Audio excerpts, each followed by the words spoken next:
Então, muito boa tarde a todos, muito bem-vindos nesse dia de inverno que começou cinza, chuvoso, frio e agora nos brinda com esse sol maravilhoso, um prenúncio, né, de que nós possamos pelo menos nos sentir aquecidos nessa casa espírita de Emmanuel, não só pelo sol, mas pelas energias que hoje nos vêm beneficiar a todos nós, encarnados e desencarnados. Bom, irmãos e irmãs, hoje nós vamos fazer um pouquinho diferente. Ao preparar a nossa explanação, nossa exposição, na leitura do capítulo 8º do Evangelho segundo o Espiritismo, eu recebi uma intuição que nós procedêssemos a leitura direto com alguns comentários, breves comentários, por ser tão importante esse capítulo, no meu entendimento, um dos mais bonitos e significantes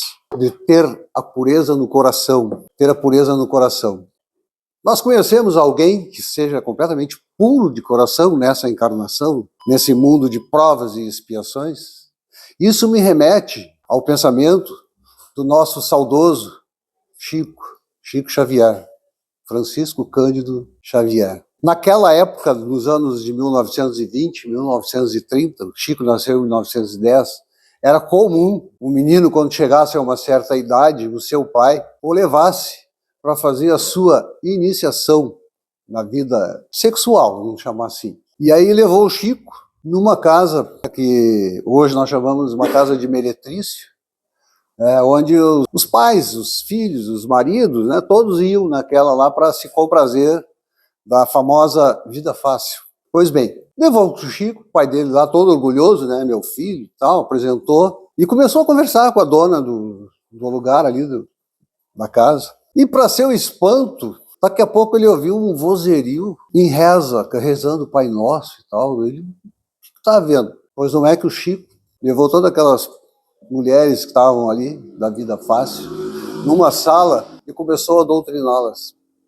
Ou seja, num ambiente completamente avesso, né, que hoje nós chamamos de pessoas que vivem no erro ou que não têm outra sorte na vida, vamos chamar assim, né, onde o mal se instala ou a maldade se instala, contrariando as leis morais, lá estava o Chico a doutriná-las. E assim foi durante toda a sua vida, de uma pureza de coração, de uma entrega a Jesus, de uma entrega no trabalho profícuo, né, de sempre beneficiar o bem a todos, seja quem fosse. Esse capítulo 8º nos trata de alguns temas muito importantes, que diz assim: deixai vir a mim as criancinhas, pecado em pensamento, adultério, verdadeira pureza, mãos lavadas, escândalos, se a vossa mão é motivo de escândalo, cortai-a. Instruções dos Espíritos, deixai vir a mim as criancinhas, bem-aventurados que têm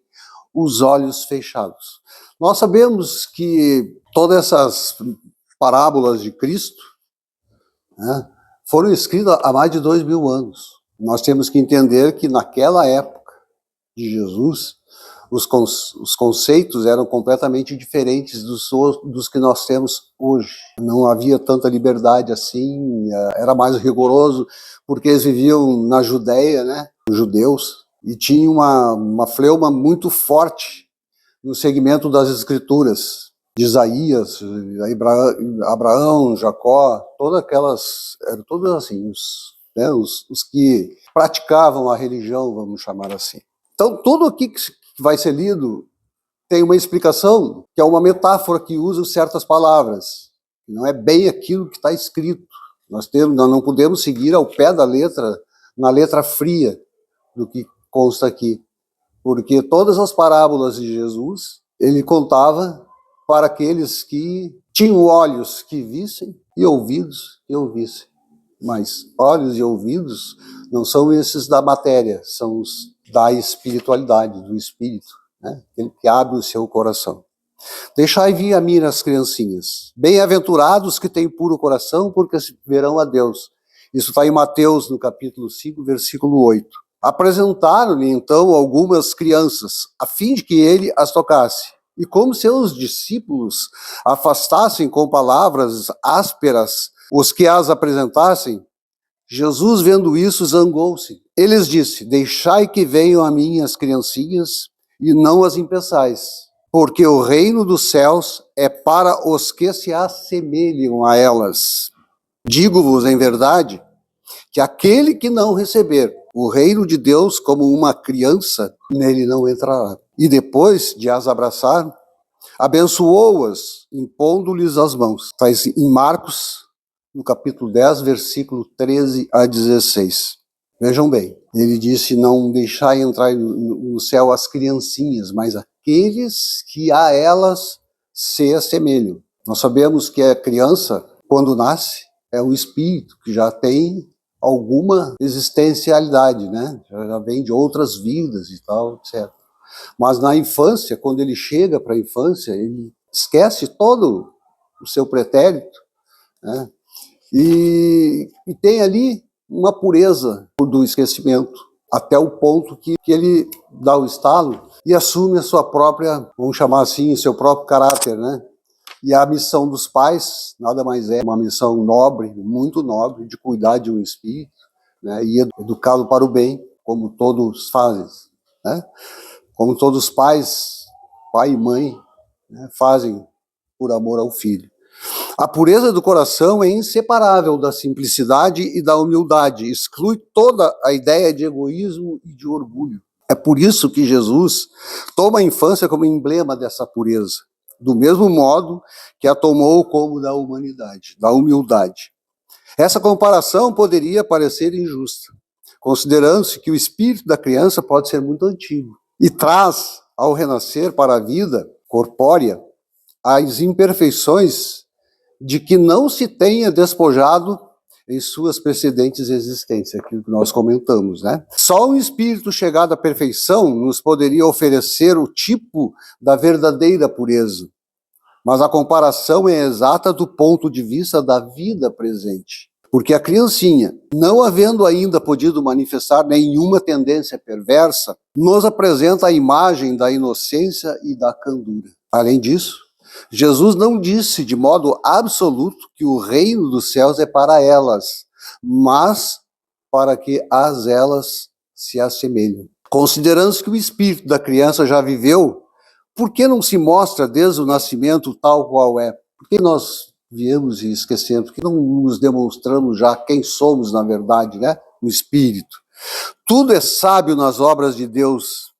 A criança necessita de cuidados delicados, que somente a ternura materna lhe pode dispensar. Ternura que se acresce da fraqueza e da ingenuidade da criança.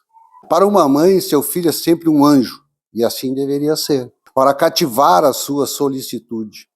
Ela não poderia dispensar-lhe o mesmo devotamento, se em vez da graça ingênua, deparasse nele, sob traços infantis, um caráter viril e as ideias de um adulto, e ainda menos se visse a conhecer o seu passado. Por isso o esquecimento, né? Se nós nos enxergássemos realmente quem nós somos no tempo de infância, ali poderia muitas vezes enxergar um inimigo de vidas pretéritas. E como é que seria essa relação?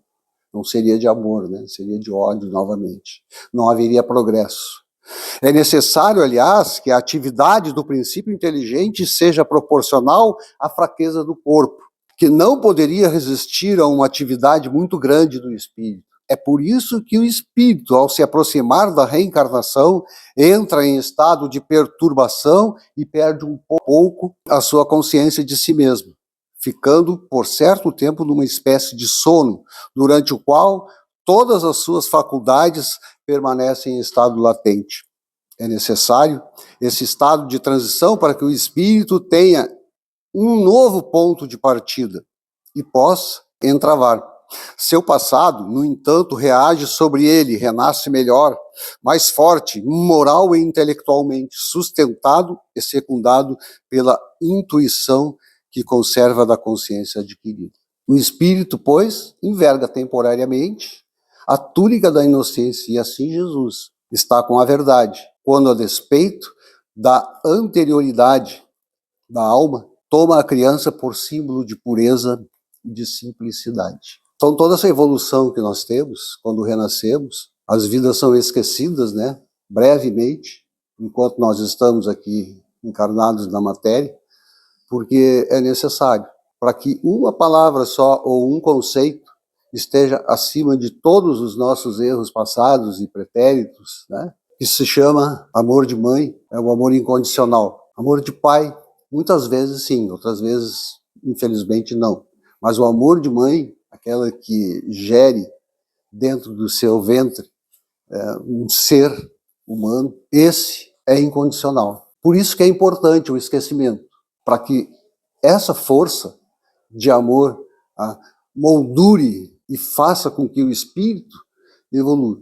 Pecado por pensamento, adultério. A gente ouve assim, adultério, já imagina uma série de coisas, né? Mas que na verdade não quer dizer bem isso. Naquele tempo, Jesus mesmo falava o adultério como um outro conceito. Mas vamos lá. Ouviste o que foi dito dos antigos, não cometereis adultério. Eu, porém, vos digo que aquele que houver olhado uma mulher com mau desejo para com ela, já em seu coração cometeu adultério. Mateus capítulo 5, versículo 27 e 28.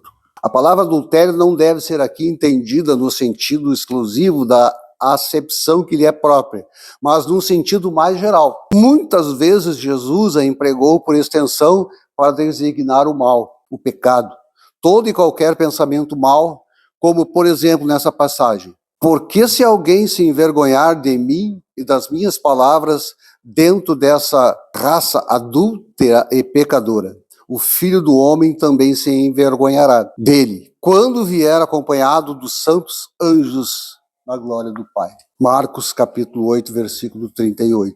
A verdadeira pureza não está somente nos atos, mas também no pensamento, porque aquele que tem puro o coração nem sequer pensa no mal. Foi o que Jesus quis dizer.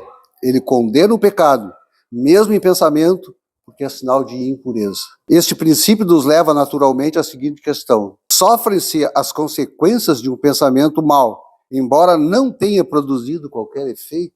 Aqui tem uma importante distinção a fazer. À medida que a alma, comprometida no mau caminho, avança na vida espiritual, pouco a pouco se esclarece e se despoja de suas imperfeições, conforme a maior ou menor boa vontade que demonstre, em virtude do seu livre-arbítrio. Todo pensamento mau resulta, pois, na imperfeição da alma, mas de acordo com o desejo que alimenta de depurar-se, mesmo esse mau pensamento se torna para ela uma ocasião de adiantar-se, porque o repele com energia.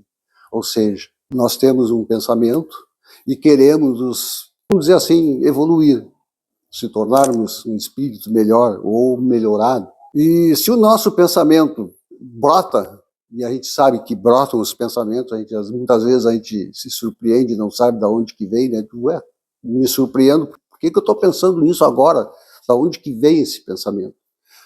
Ao mesmo tempo, se eu tenho a consciência que eu devo evoluir, se eu já estou trilhando para um caminho evolutivo no bem, para o bem e pelo bem, automaticamente afasto esse pensamento. Que o pensamento, nós governamos o pensamento. Não é o pensamento que nos governa. Muitas vezes se dá o contrário.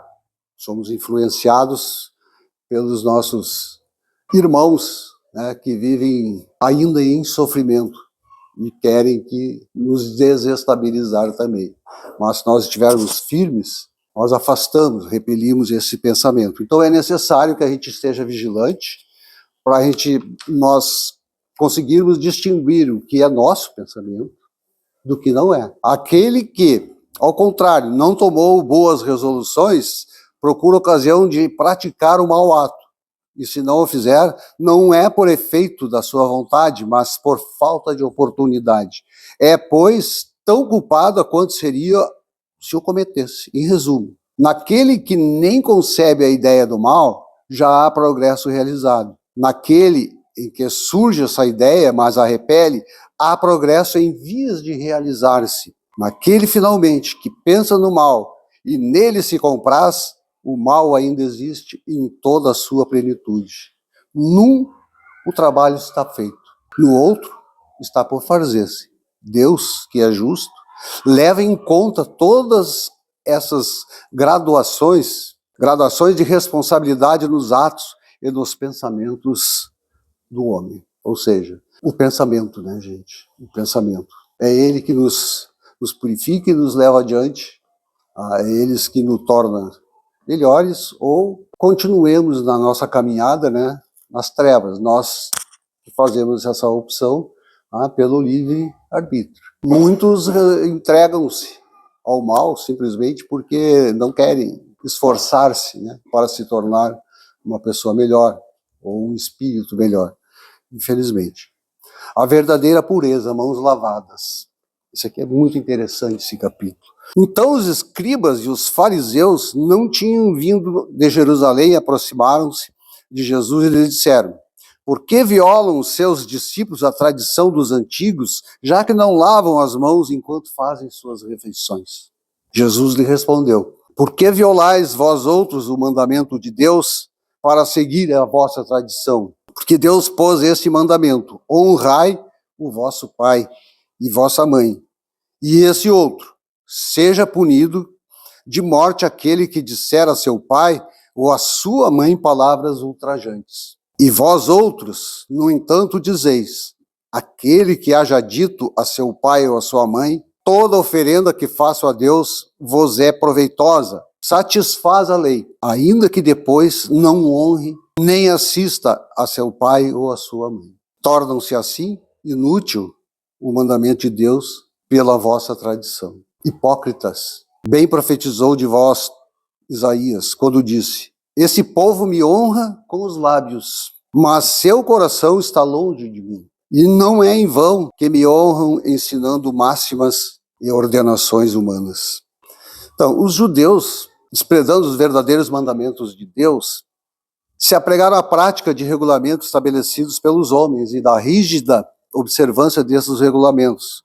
Faziam casos de consciência. O fundo muito simples acabara de desaparecer debaixo da complicação da forma. Como era mais fácil observar aos exteriores do que se reformar moralmente, lavar as mãos do que limpar o coração, os homens iludiram-se em si próprios, julgando-se quites para com Deus por se conformarem com aquelas práticas, mantendo-as tais quais eram, já que haviam ensinado que Deus não exigia mais do que isso. Essa a razão de haver dito o profeta: é em vão que esse povo me honra com os lábios, ensinando máximas e ordenações humanas. Ou seja, nós cuidamos de lavar a mão, da higienização do corpo, tudo isso, né? Mas, internamente, nós não fazemos pecados, agressões múltiplas.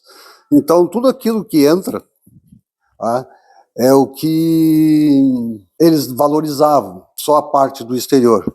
Aqui faz até uma comparação, né, com os túmulos caiados, né, são como se fossem túmulos caiados. O que é o caiado? É a pintura com cal, por fora branco alvinho, limpinho, cheio de flores, maravilhoso, lindo, e por dentro existe ali um corpo apodrecendo, sendo comido pelos vermes, o corpo físico.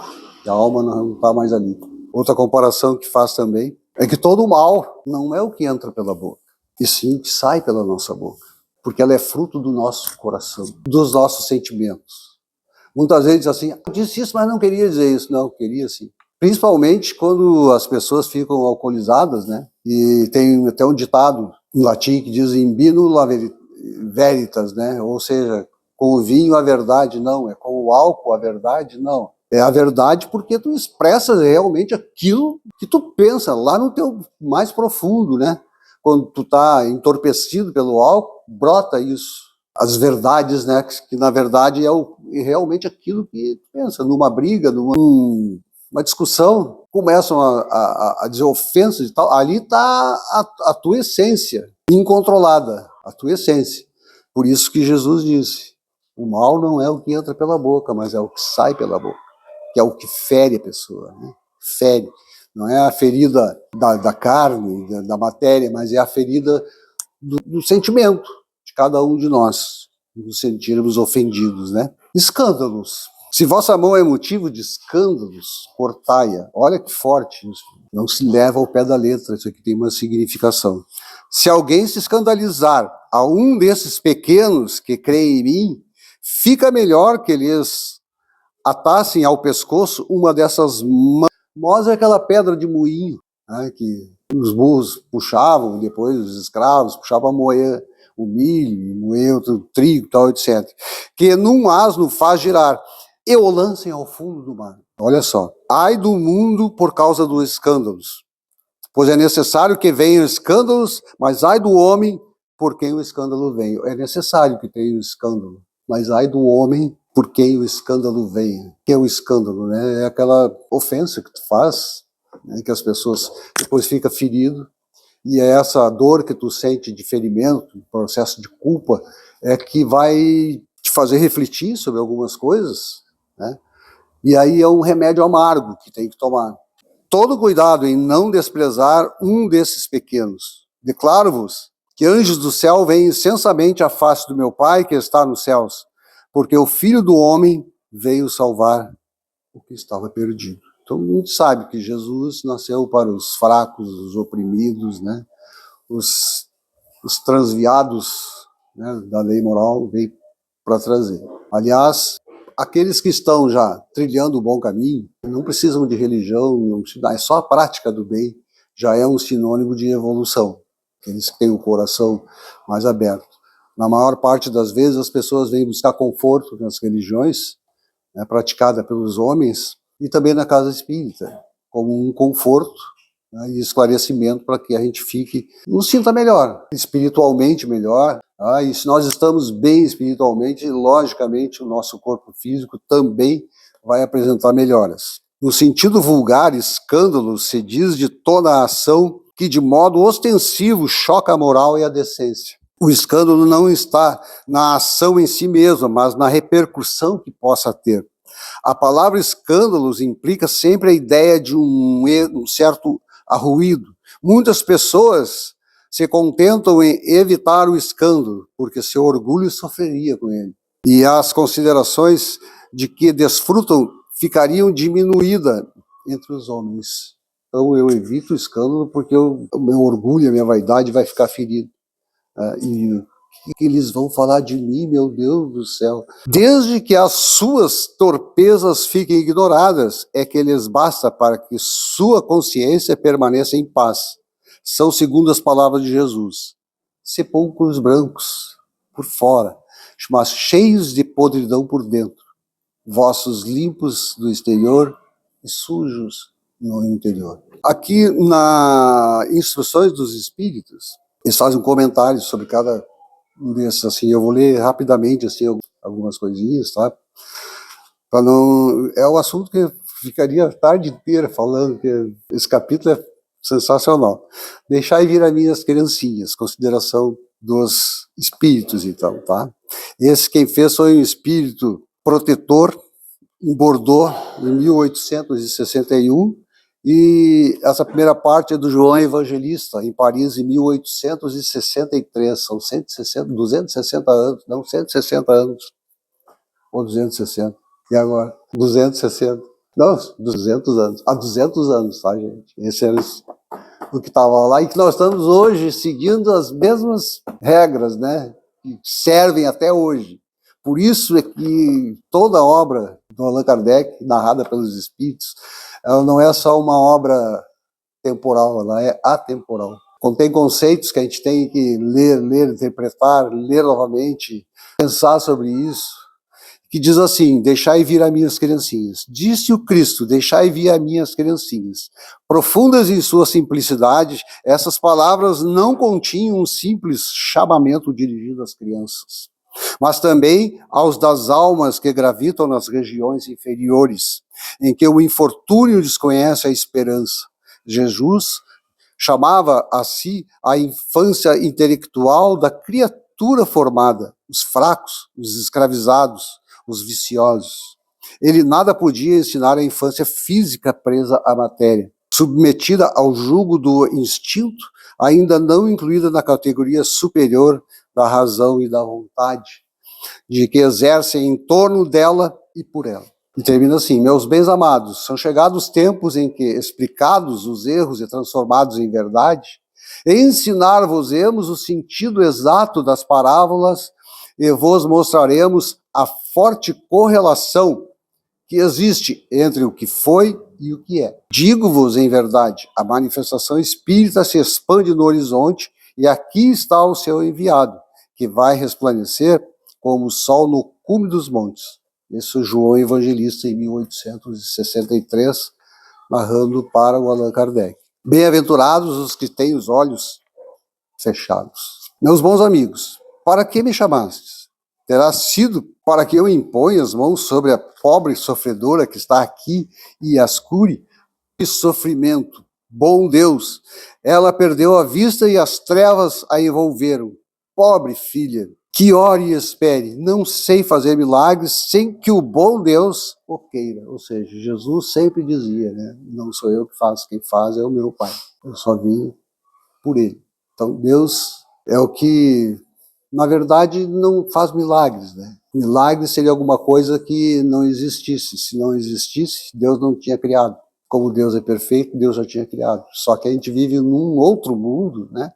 Que nós não temos ainda a percepção do mundo maior, que é o mundo da espiritualidade. Ainda não evoluímos suficientemente para que nós tenhamos essa visão maior de todo o universo ou de toda a espiritualidade maior. E aí ele diz assim, nota, quando uma aflição não é a consequência dos atos da vida presente, deve-se buscar sua causa numa vida anterior. Tudo aquilo que se dá o nome de caprichos da sorte nada mais é do que efeito da justiça de Deus, que não inflige punições arbitrárias, pois quer que a pena esteja sempre em correlação com a falta. Se em sua bondade lançou véu sobre os vossos atos passados, por outro lado, os aponta o caminho, dizendo: quem matou a espada, pela espada perecerá. Palavras que se podem traduzir assim: sempre que é punido por aquilo em que se pecou, sempre se é punido por aquilo que se pecou. Portanto, se alguém é atormentado pela perda da visão, é esta que lhe foi causa da queda. Talvez tenha sido também por causa de que outro perdesse a vista, de que alguém haja perdido a vista em consequência do excesso do trabalho que aquele lhe impôs, ou de maus tratos, falta de cuidados, etc. Passando então pela pena de talião. Pena de talião, a lei de talião é olho por olho, dente por dente. Né? Decepavam mãos, braços, pernas, assim por diante, para punir o ladrão, né?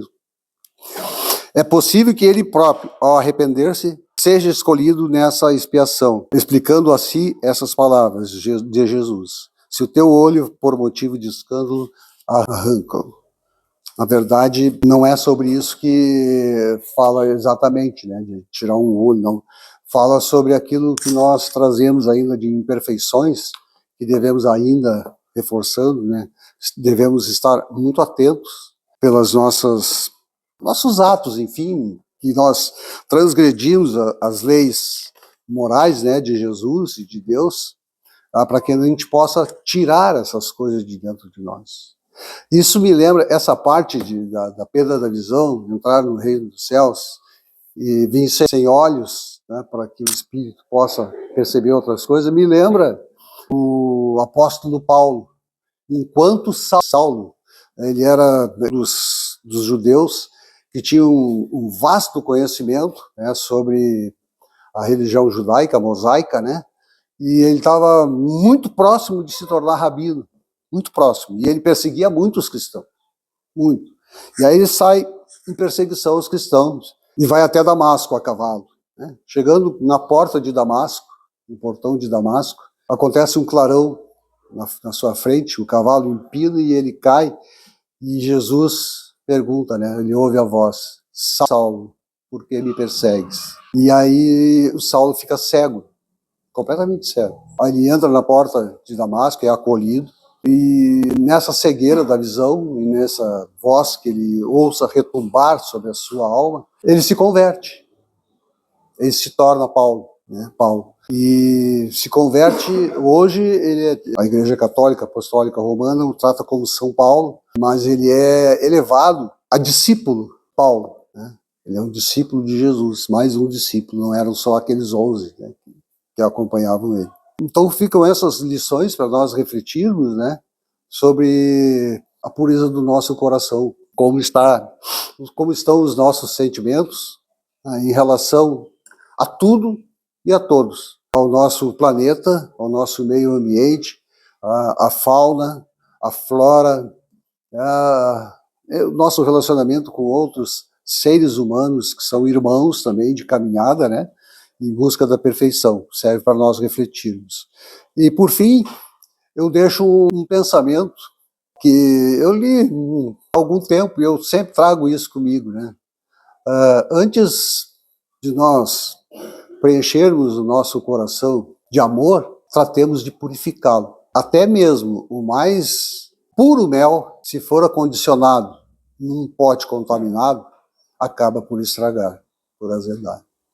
Então, com essas palavras, eu desejo a todos um feliz Dia dos Pais. Para aqueles cujos pais já partiram para a espiritualidade, nós possamos orar por eles também. Que eles se sintam acolhidos e sintam a força do nosso amor por eles. E aqueles que estão aqui, que honremos, né, como diz ali, honremos pai e mãe. É um dos ditados dos 10 mandamentos que atualmente, infelizmente, se acha meio esquecido. Mas é importante isso. Aqueles que nos trouxeram a vida, né, que nos cuidaram naqueles mais tenros anos, frágeis anos, né, nos alimentando, nos dando calor, de afeto, de carinho, nos primeiros anos da nossa infância. Então é importante isso. E fica aqui o nosso agradecimento e que o nosso Pai maior abençoe a todos nós, possamos retornar aos nossos lares, tá, com bastante alegria, sabendo que o nosso espírito continua a caminhada na busca evolutiva. Então, bom fim de semana a todos e fica aqui o meu abraço e desejo. Obrigado.